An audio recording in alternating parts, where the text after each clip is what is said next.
So bago ang lahat, ang pinakamasarap na panalo yung walang kalaban. Hindi ka napagod, panalo ka pa. Mas masarap pa yon kung bayad. So ito naman yung mga players na naging rookie sa mahabang panahon. Technicality, hindi sila naglaro sa kanilang draft year. So ito yung mga notable player na nag-ala Ben Simmons. Hindi ko na rin siya sasama kasi alam nyo na, 2-time Rookie of the Year. Pero meron talagang tumalo pa kay Ben Simmons bilang pinakamatagal na rookie. Kasi official siyang naglaro sa NBA bilang rookie mula 2020 hanggang 2021 season. Panis si Ben Simmons dito. Kundi si Bol Bol. Hanggang ngayon hindi pa ata naaahit si Bol Bol. Na-drop siya 2019 kasabayan ni Nasayon. Bilang second rounder number 44, Miami Heat pa ang nakapili sa kanya nun at ginamit na trade papuntang Denver Nuggets. Kaya 2 season naging rookie si Bol Bol dahil ang debut game niya sa bubble season. Meron kasing injury nun si Bol Bol at nilalagay siya sa G-League. Pero dahil nga marami mga players ang ayaw maglaro sa bubble, nalagay siya sa lineup. Yung sa bubble season, karamihan ng record doon hindi isinama, lalo na sa bilang para sa award. Kaya sa technicality, yung 2021 season, rookie pa rin itong si Bol Bol dahil pwede siyang manalo ng Rookie of the Year noong 2021 season. Ikalawang taon niya sa NBA yun.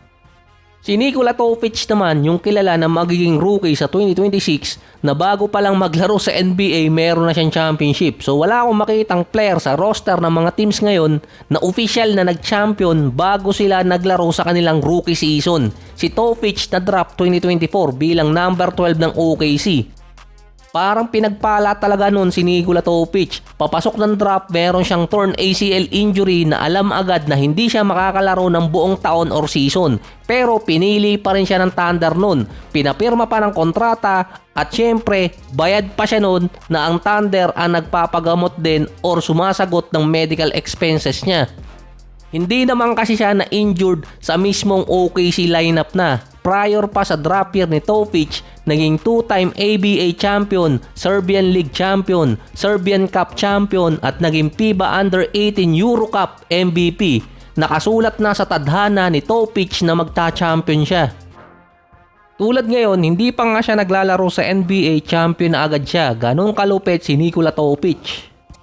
Ito nga lang yun, pagbalik niya ng 2026 season, crowded ang Thunder sa guard position, number 1 or number 2 dahil kina SGA, Williams, Caruso, Lu Dort, Cason Wallace, may Wiggins pa, hindi alam kung mabibigyan siya ng minuto dun.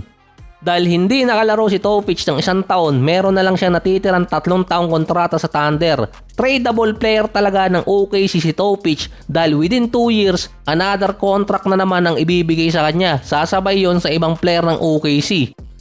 Tapos magkakaroon pa ng complicated na playing time kay Topic. Kahit yung mga fans iniisip ng baka hindi siya mabigyan ng playing time dahil sa crowded lineup ng OKC. Mahihirapan din nilang i-retain itong si Topic. Pero matagal ng workaround ng OKC na kapag meron silang batang player na hindi nila nagagamit sa kanilang roster, iti-trade nila sa ibang team kapalit ang mga draft picks. Kaya mapapakinabangan pa rin ng OKC itong si Nikola Topic kahit hindi siya malagay sa rotation dahil pwede siyang gamitin na pan-trade kapalit ulit ang draft picks. Saka mukhang interesado din ng OKC sa kanya. Ang ganda na nilaro niya sa Summer League at yung iba mga teams na curious pa dito kay Topic. Mas tinrade ng OKC si Dillon Jones kumpara sa kanya.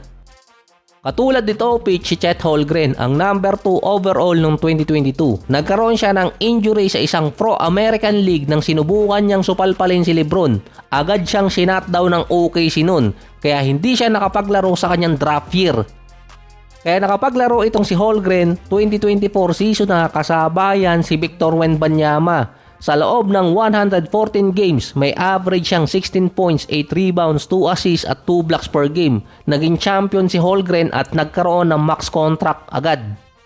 Kaya nga yung mga former NBA player na podcaster ngayon, ang laki ng ines dito kay Holmgren kasi nga nabigyan agad siya ng ganong kalaking kontrata na nakalaro lang ng nasa 2 season at meron lamang 16 points, 8 rebounds per game. Ngayon pa lang dahil sa kontrata ni Holmgren, tinitingnan na magiging disaster yung kontrata na yon para sa OKC dahil kailangan di umanong i-manage ang minuto niya for next season dahil tamain siya ng injury. Pero hindi naman kasi siya lumalagpas ng 30 minutes per game sa nakaraan 2 season. Nasa below pa nga siya nun. At doon niya tinalo si Ben Simmons. Nag-champion na, mayroon pang malaking kontrata at hindi ganong kapagod dahil hindi siya lumalagpas ng 30 minutes per game. Si Joel Embiid naman na draft 2014, third overall pick ng Sixers. Noon pa lang meron ng red flag kay Embiid. Injury prone na siya bago pa lang siya madraft sa NBA katulad ni Topic. Nagkaroon din siya ng multiple injury at surgery sa lower body. 2 beses na injured yung paa niya at naoperahan. Kaya 2 season din siyang hindi nakapaglaro sa NBA. 2015 yung draft year niya at 2016 season. 2.5 season nga halos hindi naglaro nun si Embiid. Konti na lang aabutan niya na si Donovan Mitchell kasabayan nun si Ben Simmons. So sa malamang meron magtatanong bakit pa na yung banggit ko kay Ben Simmons dahil yun sa algorithm. Wala lang, sinare ko lang. Pero props pa rin kay Joel Embiid dahil nakabawi siya sa karir niya. Siya rin kasi yung best rookie noong 2016-17 season. Kaso nga lang, kulang siya sa game. Nasa 30 plus game lang. Ang nanalo noon na Rookie of the Year, si Malcolm Brogdon. Dahil si Embiid naman nakapirma ng kontrata sa Sixers na kahit hindi siya nakapaglaro ng 2 taon sa kanyang rookie year, bayad pa rin ang kontrata niya. At after 2 years, nung mula na maglaro siya, nakapirma ulit siya ng another contract. Pero yung kontratang binigay kay Embiid noon hindi katulad ng nasa Derrick Rose rule contract. Nasa 7 or 8 years ang best season ni Embiid na mukhang hindi na talaga niya kinakaya yung mga injuries ngayon. Nanalo naman siya ng MVP, naging multiple all-star at malas nga lang ni Embiid yung mga nakakasama niya nagkakaroon ng injury or tampuhin at posible siya yung nag-iisang MVP na hindi umabot ng conference finals. Sa 2014 draft class din sa batch ni Embiid, ang pinaka-best player doon si Nikola Jokic. Pero hindi siya yung best player papasok ng draft na yon. Napili siya bilang number 41, ang lowest draft class selection na nanalo ng MVP. Hindi lang isa, hindi lang 2, kundi 3. Dapat nga 5 yung napanalo nitong si Jokic eh. Isa pa din siya sa best draft steal sa NBA pero parang hindi siya makukonsider na draft steal dahil kahit 41 siya sa second round, wala naman nakakaalam kung gaano kagaling si Nikola Jokic. Iisang coach lang ang nakakaalam nun. Ang comment kasi sa kanya ng mga scout nun, mas mabilis pa kay Jokic ang bola, andun pa yung bad habit niya na hindi talaga maalaga sa sarili at para siyang pang NFL na player.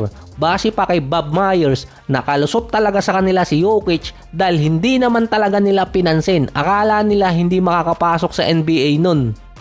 Dahil alam ng mga scout noon ang poor conditioning at physique nitong si Jokic. Ang coach kasi na nakakaalam kung gaano kagaling nun si Jokic, pero napunta nga lang sa NBA noong 2021 si Dejan Milojevic, ang dating coach ni Jokic sa Serbia at nagbigay ng style na bagay sa kanya. Siya din kasi yung coach ng Golden State dati na pumanaw last year pa ata. Sa 2014-15 season, hindi naglaro si Jokic dahil kailangan niyang tapusin yung kontrata niya sa Serbia. Hindi buy-out ng Nuggets yung contract na yon. Ito lang yung nag-iisang reason kung bakit hindi siya nakapaglaro sa kanyang draft year at naging rookie nung 2015-16 season. Nung bago pumasok ng NBA draft si Jokic, meron lang siyang nung 11.6 rebounds at 2 assists per game. Matapos siyang madraft sa NBA, dito na-excite lalo yung Nuggets. Nag-average doon si Nikola ng 18 points, 10 rebounds at 2 assists per game para sa Serbian League. Sa ABA League naman, nag-average siya ng 15 points, 9 rebounds at 3 assists per game. Naging MVP si Jokic sa Serbian League at lalong angat nung madraft siya.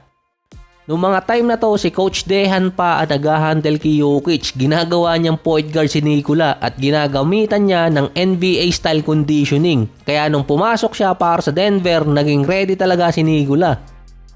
Dahil hindi naman pumirma si Nikola Jokic sa kanyang draft year ng kontrata, official siyang rookie after ng 1 year at nakapirma siya ng contract year ng 2015-16 season. Nasa 4 na taon ng kontrata niya. Dito, minadali ng Nuggets na papirmahin agad si Jokic nang i-decline ng club option niya. So, naging 3-time MVP, naging champion, finals MVP, 7-time All-Star at isa sa posibleng makakuha ng malaking kontrata next year si Nikola Jokic.